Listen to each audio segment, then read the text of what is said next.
Здравейте, приятели! Започва първото ни пътешествие. Току-що минахме границата с южната ни съседка Гърция. Отправили сме се към едно място, което носи прозвището Слънчевия град. Серес, който е на 40 км от границата, пътуваме с много ентусиазъм и настроение.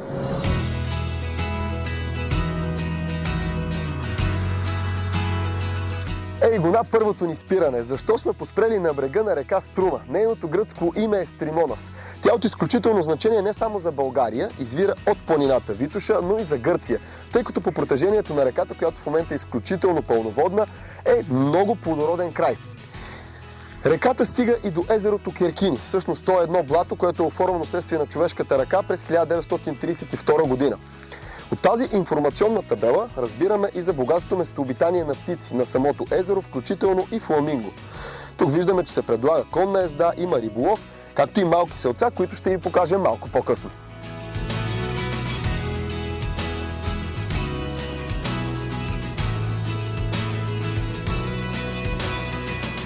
Колкото и да не се иска да ви отведем, вече изтесните и колоритни улички на Серес, изпъстени с многобройни кафенета и сладкарници, решихме първо да се покачим на високо място.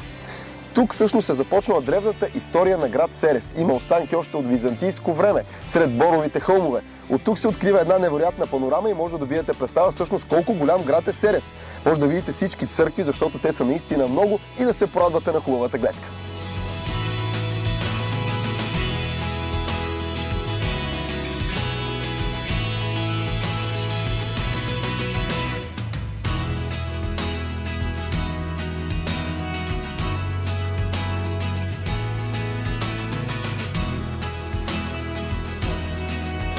Серес не ни посреща със слънчево време, но това изобщо няма да помрачи нашето настроение и ние смятаме да се разхождаме и да ви показваме всички красоти. Това високо място жителите на града наричат Кула, което на турски означава замък. Още през 9 век император Никифор Фока го строи като укрепление. То съществува като такова до 1383 година.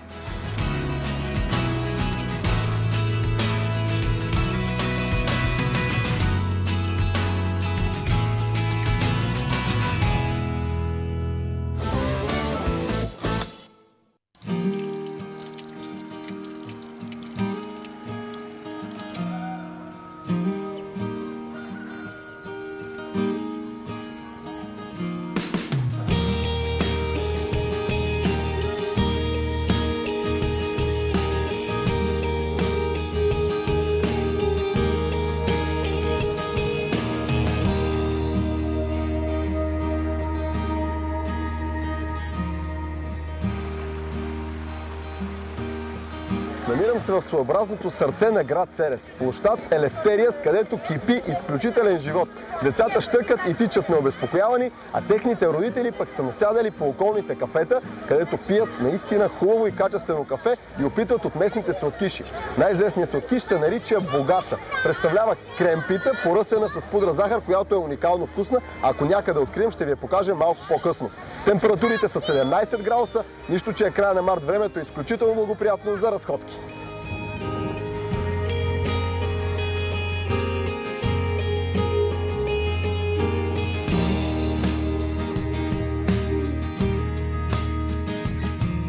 Едно изключително предимство на Серес е съчетанието на бурно съвремие и на едно много интересно минало.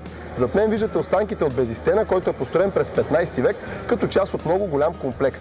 Към днешна дата в цяла Гърция са запазени само два подобни Безистена – в Солун и този тук.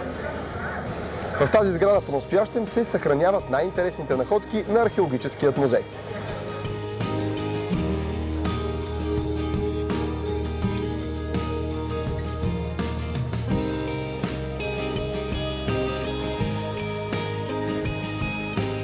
Серес е известен с университетите си и с младежкия дух. Хората обичат да пият кафе и да се забавляват буквално на улиците. Навсякъде кипи един изключително южняшки начин, стил на живот. Може би в Италия е така, но като стигнем до Италия ще видим. Мен лично това нещо много ми допада. Надявам се и в България някой ден хората да го проумеят. Може така просто буквално да се здрависвате с хората, да се радвате на това, което те правят буквално на улицата.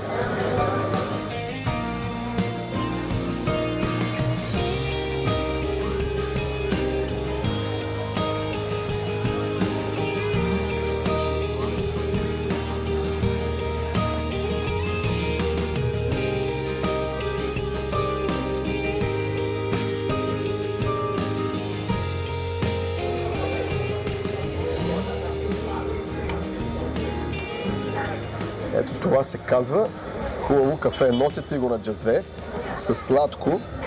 Не знам от какво, сега ще опитам. Може би са череши, но може и да бъркам. Изключително интересен тертип на сервиране на кафето. Гъсто, с невероятна утайка. Това виж, че е баклавичка. Нещо, което определено може да спечели всеки един турист и любител на кафето, какъвто съм аз. Изобщо гърците много си обичат тези дребни детайли и си ги спазват и ги представят по един великолепен начин. Така едно най-обикновено кафе може да се превърне в истинско удоволствие.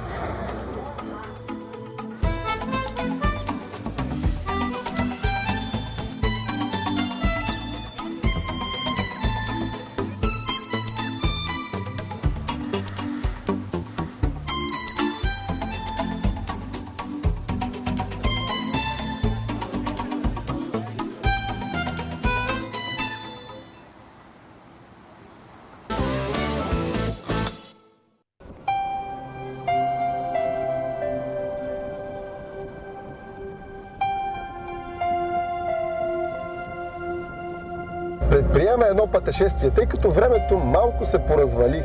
Вали дъжд, не много силно, а ние решихме да тръгнем към един манастир, чието име на гръцки трудно произнасяме. Поразпитахме, казаха ни, че е на около 13 км от града, ние вече сме на 9-10 от него, пътят се вие, има много завойчета нагоре, изкачваме се в планината. Интересното за този манастир, неговото българско име, Свети Йоан Предтеча, е, че е с изключителна важност за цяла Гърция, може би по важност е след атонските манастири. От византийската епоха е останал още и прилича отдалече на замък, който е разположен и катнал изключително красиво на скалите.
Сблъскахме се с първата непредвидена ситуация.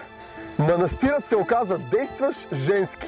И тъй като нарушихме комфорта на самите монахини, те ни казаха, че трябва да напуснем. Обаче ние веднага търсим варианти и затова решихме да излезнем и извън манастира да ви го покажем как е разположен на изключително стръмно и красиво място. Тук отстрани тече една рекичка, която също ще се опитаме да ви покажем.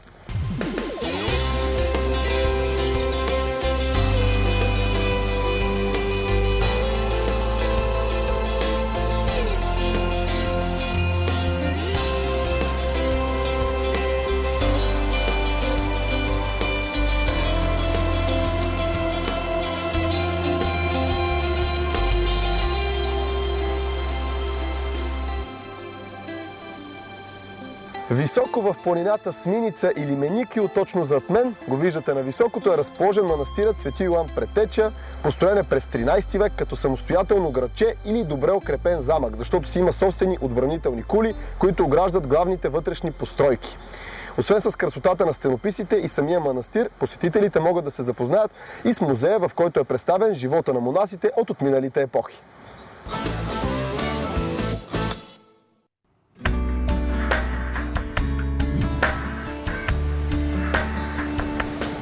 Вдясно от мен са шлюзовете на езерото Керкини или Будковското езеро, както е известно. В миналото то е било блато на река Струма, но благодарение на човешката намеса през 1932 година е доизградено и разширено. Езерото е с изключителна важност за местообитанието на редки растителни и животински видове.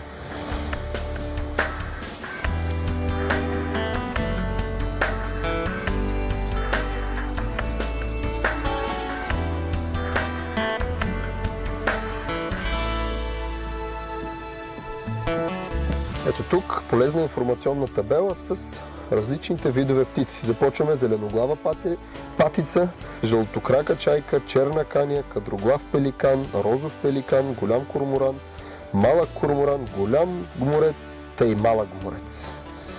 Мале, колко птици. Има върховете, които могат да се видят тук. Според мен обаче при ясно време, тъй като сега не се виждат много добре.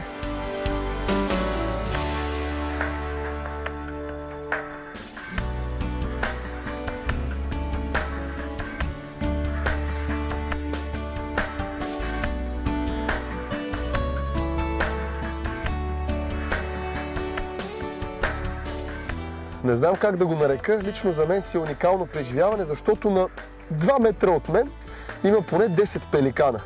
Бил съм в България на езерото Сребърна, но там не успях да ги видя даже от стотици метри, а тук са на крачка от мен. Изключително красиви птици. Големи са като размери, създават едно много интересно усещане. Ако ги наблюдавате по-дълго време, имате чувството, че ще ви проговорят, не знам, много са интересни.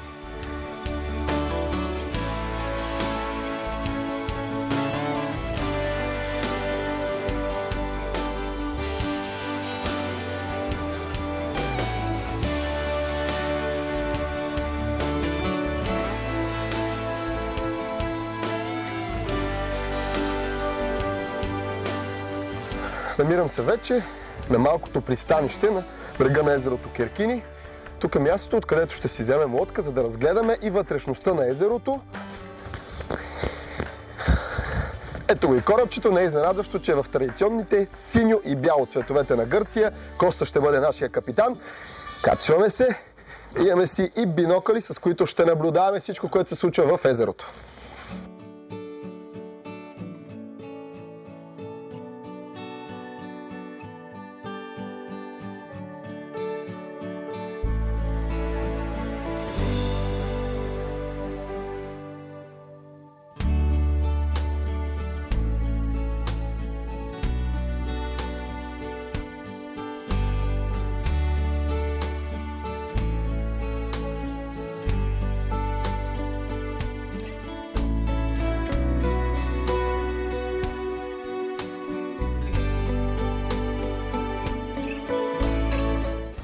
Разходката с корабче по бреговете на езерото Керкини ще ви отведе непосредствена близост до птиците, които се срещат тук. Те са наистина многобройни. Корморани, пеликани, фламинго, еродиос. Една интересна птица на външен вид, прилича на стар човек с брада. А иначе самото езеро е разположено в полите на планината Беласица, предпочитано място за орнитолози от цяла Европа, които идват тук. Има наблюдателни вишки, от които с дни те стоят и със своите дълги обективи и бинокли приближават и наблюдават птиците.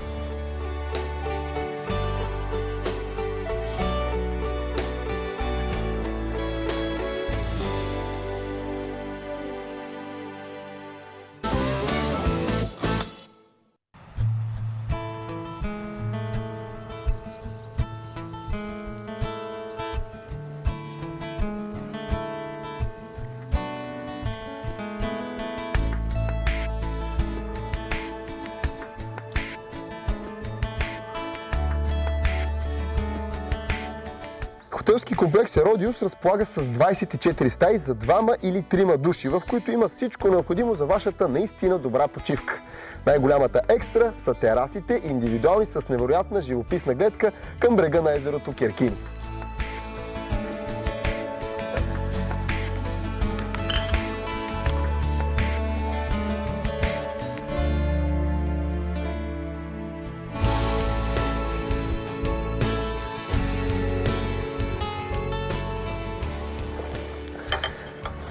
Докато се наслаждавам на хубавото гръцко кафе на Джезве, да ви разкажа малко за възможностите за туризъм в района на езерото Керкини.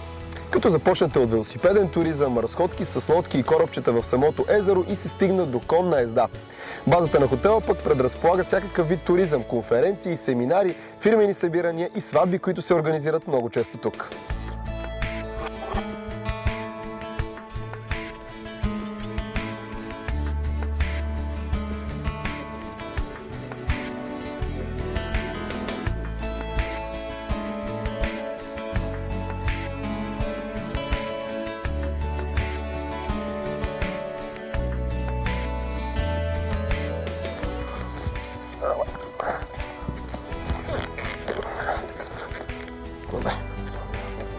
2 милиона. 2 милиона.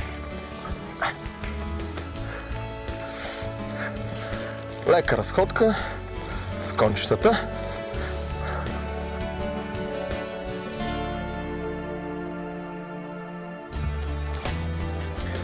Убеждавам се, че кончетата са изключително спокойни, даже и по нагорнище. Въобще не е проблем за един не особено опитен ездач като мен. Плюс това съм в приятна женска компания. Нищо, че не се разбираме на гръцки. В крайна сметка не съм сам.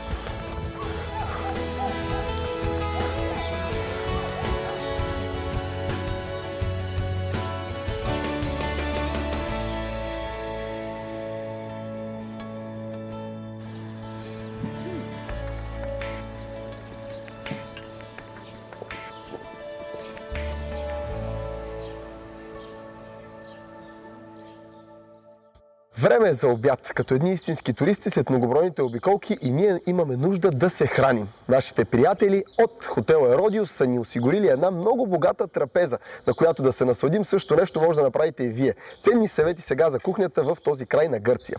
Какво имаме? Започваме с салатката. Зелена салата с изсушени домати, сирене пармезан и сос винегрет. Нещо наистина много хубаво.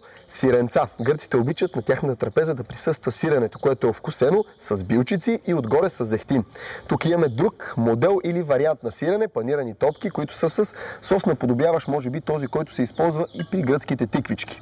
Така, имаме рибка на брега на езерото. Няма как да не се насладим на прясната риба. Чушчици, отново вкусени с зехтин, и говеждо месо. Говеждо месо с доматен сос. Неговата обработка предполагам, че изисква доста време. То пък е в компанията и гарнитурката на пържени картофки и задушени зеленчуци. Времето е прекрасно, остава ни единствено да се насладим на хубавата кухня.